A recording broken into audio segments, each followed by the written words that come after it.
আসসালামু আলাইকুম, আমি ফাতেমা আক্তার, এক্সিকিউটিভ মেম্বার, সাথে একজন স্বেচ্ছাসেবী ছায়াতলে। আজকে দীর্ঘদিন ধরে ছায়াতলের সাথে কাজ করছি। ছায়াতলের কথা যদি বলতে হয় তাহলে আমরা 2016 সাল থেকে মার্চ মাসে আমাদের ছায়াতলটা আসতে শুরু হয়।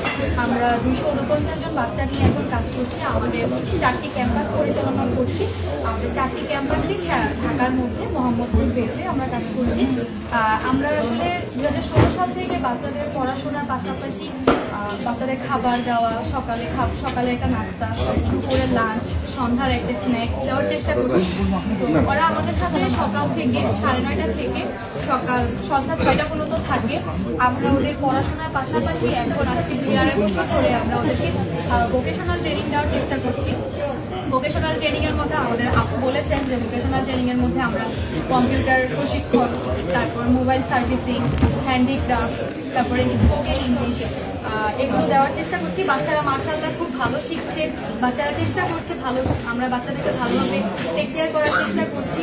এর পাশাপাশি বাচ্চাদেরকে আমরা সবকিছু দেওয়ার চেষ্টা করছি, কিন্তু রাতে থাকার জন্য একটা ব্যবস্থা আমরা করতে পারছি না। আমরা আজকে দীর্ঘ 9 বছর ধরে কাজ করছি বাচ্চাদেরকে, কিন্তু আমাদের ওইরকম একটা সামর্থ্য হয়ে ওঠে নাই যে আমরা একটা বাচ্চাদেরকে রেখে আমরা ওদের সঠিকভাবে টেক কেয়ার করবো, ওইটা আমরা এখনো করতে পারিনি। কিন্তু আজকে আমরা চেষ্টা করছি ওদেরকে একটা ভালো পরিবেশ দেওয়ার। যখন একটা পথ শিশু বা আমরা যদি পথ শিশু তো আমরা নিজেরাই, একটা বাচ্চা জন্ম হওয়ার পরে তো তার নামটা পথ শিশু হয় না। তো বাচ্চা যখন তাদেরকে একটা ট্যাগ দিই পথ শিশু, তো সেটা রাস্তায় বেড়ে ওঠার কারণেই।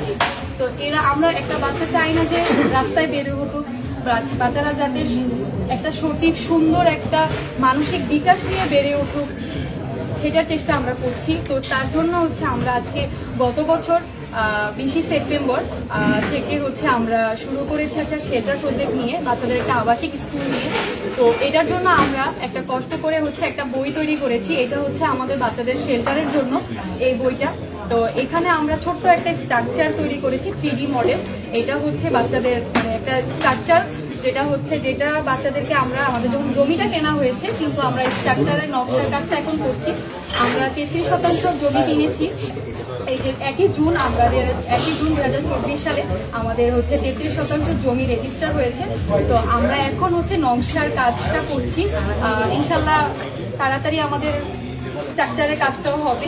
তো আমরা প্রায় অ্যাভারেজ 2 কোটি টাকা দিয়ে জমিটা কিনতে পেরেছি। আমরা প্রত্যেকটা আমাদের এই প্রজেক্টের টোটাল প্রয়োজন 10 কোটি টাকা। আমরা এই 10 কোটি টাকাটা কালেকশন করতে পারলে তাহলে আমরা বাচ্চাদের জন্য স্ট্রাকচারটা তৈরি করতে পারবো। তো সেক্ষেত্রে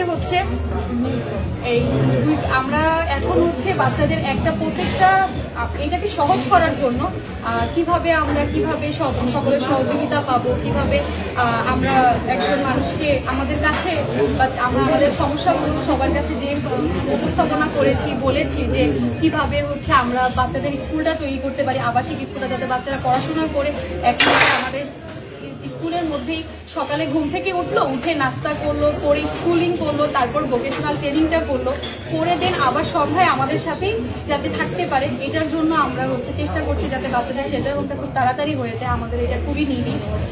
আমরা এই 1200 কোটি টাকার প্রজেক্টটাকে আমরা 1200টা ইউনিটে ভাগ করেছি, যে সহজ করার জন্য। প্রত্যেকে যদি 1 লাখ টাকা করে একটা ইউনিটকে ধরেছি, যে 1 লাখ টাকা করে যারা ডোনেশন করবে তাদেরকে আমরা আমাদের রেসপেক্টের জায়গা থেকে, আমাদের শ্রদ্ধার জায়গা থেকে, আমাদের যখন স্কুলটা হবে তখন স্কুলের সামনে তাদেরকে আমাদের স্কুলের প্রতিষ্ঠাতা হিসেবে তাদের নামটা খোদাই করে রাখবো আর কি, যেটা আমাদের একটা রেসপেক্ট, যারা আমাদের সাথে একসাথে সংযুক্ত ছিল।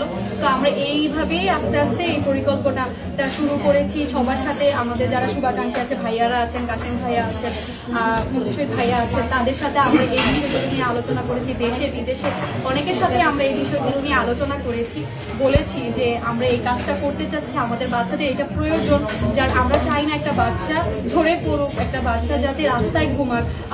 সারাদিন আমাদের সাথে থাকছে ঠিকই, কিন্তু সন্ধ্যার পরে সেই চিরচেনা ওদের রাস্তায় চলে যাচ্ছে, ফুটপাতে চলে যাচ্ছে, রেলওয়ে স্টেশনে থাকছে, কিন্তু মানসিক বিকাশটা হচ্ছে না। আমরা সারাদিন যে কাজটা করছি বাচ্চাদের জন্য, যে ওদের একটা মোটিভেশন দিচ্ছি, ওদেরকে ভালো একটা পরিবেশের সাথে আনার চেষ্টা করছি, কিন্তু সন্ধ্যার পরে যখন আবার ওদের নিজেদের জায়গায় চলে যায় তখন সেটা আবার কি হয়, নষ্ট হয়ে যায়। ওরা আবার ওই পরিবেশের সাথে খাপ খয়ে নিয়ে যায়। তো আমরা যে 63 জন ভলেন্টিয়ার আছি, যারা আমরা দিন রাত বাচ্চাদের জন্য চেষ্টা করছি ওদের মানসিক বিকাশ, ওদের একটা ভালো পরিবেশ পায়, সেটা নষ্ট হয়ে যাচ্ছে। তো এটা আমাদের জন্য খুবই প্রয়োজন। তো আমরা চাইবো এখানে যারা আছেন, ভাইয়ারা যারা আছেন, সিনিয়র যারা আছেন, আমরা তো ছোট মানুষ, ছোটভাবে আমরা চেষ্টা করছি, আমরা ক্ষুদ্র মানুষ, তো চেষ্টা করছি আমাদের মতো করে ফিল্ড ওয়ার্ক করছি, আমরা মাঠে কাজ করছি।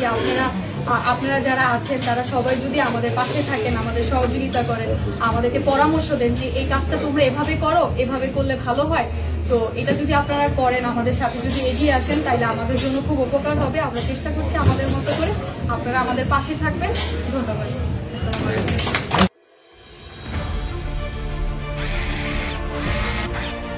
আলোতে থাকুন, ফোকাসে থাকুন, হাত রাখুন প্রজন্মের হাতে।